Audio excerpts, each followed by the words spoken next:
Paper seal కాదు sir, ఇది ఎందుకు మీరు దానికి సమాధానం చెప్పండి. మిగతా 14 వార్డులలో క్లాత్ ప్యాకింగ్ వచ్చింది, ఒక 3వ వార్డులో ఎందుకు క్లాత్ ప్యాకింగ్ రాలే? మా ఆబ్జెక్షన్ మీరు సమాధానం చెప్పండి. మా ఆబ్జెక్షన్ మీరు సమాధానం చెప్పిన తర్వాతనే కౌంటింగ్ స్టార్ట్ చేయండి. ఏ దొద్దమ్మలాగా చదువుకు ట్రైనింగ్ ఉండదా? ఎలక్షన్ ట్రైనింగ్ ఉండదా? చూడండి, పేపర్ సీల్ తో సంబంధం లేదు. అక్కడ క్లాత్ ప్యాకింగ్ దానికి కూడా ఉంటుంది. చూడండి, క్లాత్ ప్యాకింగ్ దానికి కూడా ఉంది, క్లాత్ ప్యాకింగ్. చూడండి, చూడండి.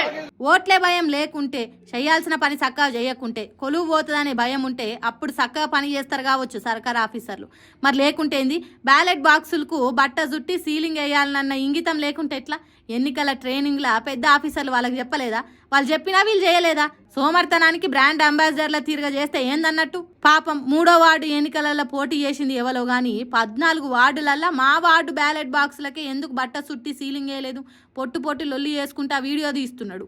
కానీ ఆఫీసర్ల తన ఆన్సర్ లేదా? వాటిని సీల్ చేసిందేవలో ఇప్పిందేవలో, అందుకే నీళ్లు నమ్ములుతున్నారు.